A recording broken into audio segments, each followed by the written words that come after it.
there's some compromises in owning a hot rod, you know, because it's not convenient like today's cars, but it's just great fun.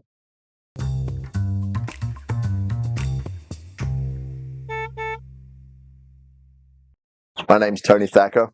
The car behind me is a barn find. A friend of mine found it in Pasadena in around 2020, beginning of COVID, and other people knew about it, but nobody wanted the car because it's kind of a goofy looking thing. It's a 32 Ford, which is the quintessential hot rod, but it's got a 27 Ford body stuck on the top, and I love those. So to me, it was perfect. The guy parked it in 1958 was a guy called Cliff Gildart, and he owned Cliff's Books on Colorado Boulevard.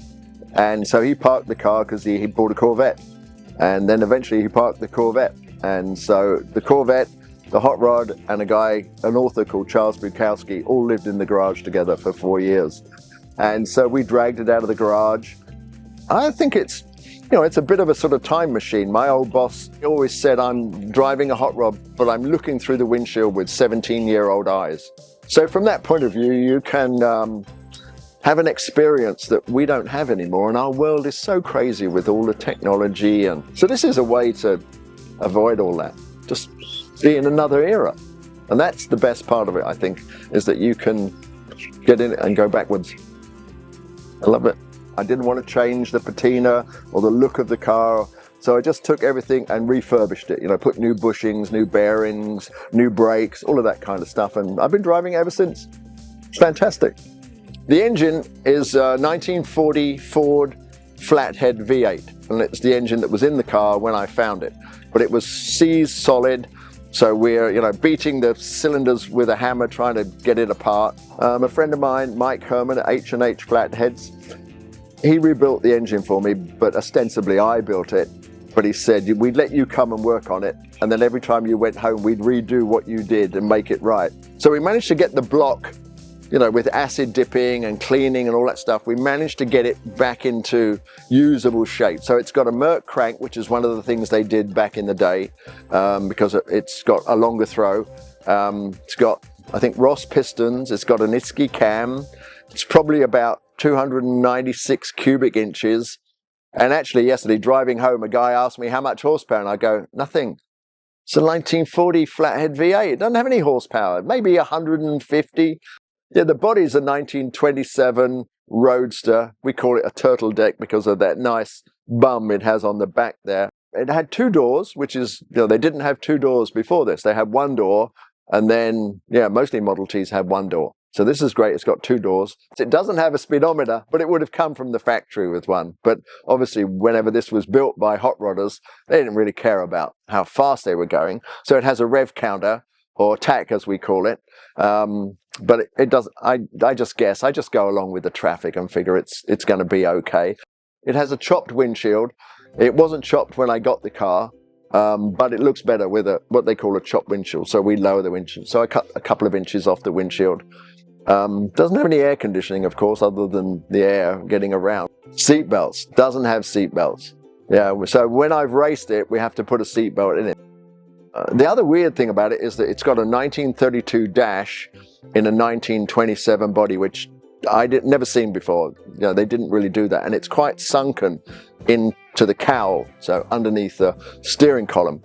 There's lots of different things like the peaked grille, the chopped grille, the headlight bar. All of that is kind of unusual stuff. People didn't do that a whole lot. So there was a shop in Pasadena called Mitchell's Hot Rods, and they built a very famous car called Roy Desbro's pickup truck.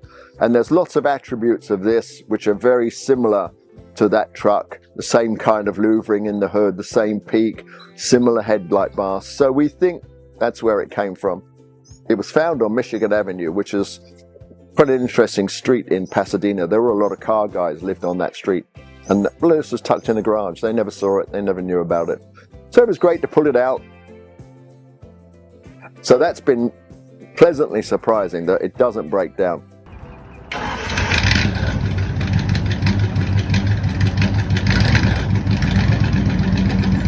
It's noisy and smelly. But the other thing is how hard it is to drive.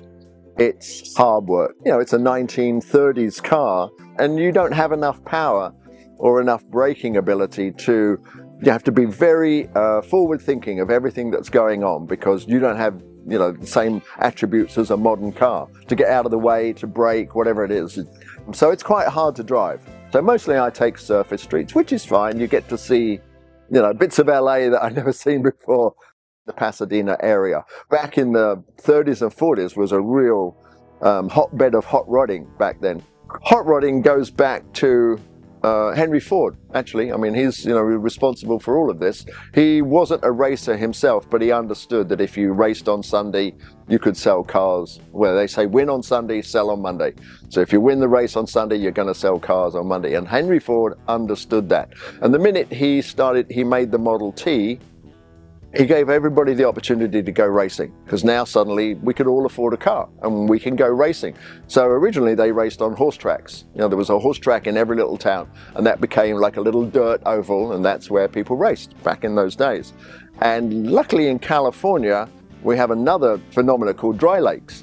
And so when you go out in the desert north of here, there are probably 10 dry lakes. And so guys would go out there in the 30s and race their cars flat out across the desert. And so that's how that kind of grew up. And there's some very famous stuff, you know. Zeppo Marx was racing Clark Gable out there in the 30s. They would fly people in on planes, bust them in. So it became a big thing to do, but it wasn't really organized. It was just a bunch of guys, like a chariot race, you know, going like hell for leather across the desert. So because it's flat and long. And the famous one was Muroc, which is now Edwards Air Force Base, which was the home of the space shuttle. But that was the first big place that they raced, but eventually the Army kicked them off. But there's another lake called El Mirage, which is about an hour north of here, and they've been racing there for 100 years.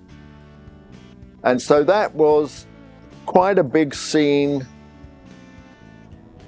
After the war, bang! You know, it just boomed, because you've got all these returning servicemen. They've lived a sort of crazy, dangerous, but exciting life, flying aeroplanes.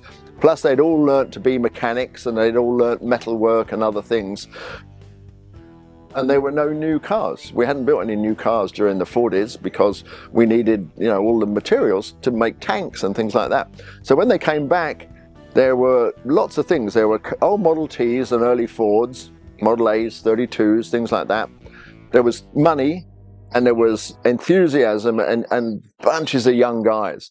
So right after the war, the lakes racing just boomed. I mean, there were hundreds and hundreds of people going out there to race. And then in about 1949, somebody kind of invented drag racing. And that started kind of near Santa Barbara on an old airport. It was now even easier for guys to go racing, because every town had an airstrip, and there were hundreds on the west coast from the war. You know, this is where they flew to Japan and all that kind of stuff. So now drag racing boomed off like crazy. And then in the 50s, they invented the small block Chevy engine. So they would take all these oily, leaky engines out and put Chevy engines in, which had way more power and didn't leak oil. So in the 50s and 60s, drag racing just boomed across America. A guy called Robert E. Peterson launched Hot Rod magazine. I had a paper route in England, and a guy on my paper route had Hot Rod magazine. So I'd be reading it and thinking, oh man, this is just incredible. You know, look at these lovely cars. There's still a massive, massive car culture, and lots of those trends come out of California. There must be 100 hot rod shops in LA, and they're all busy.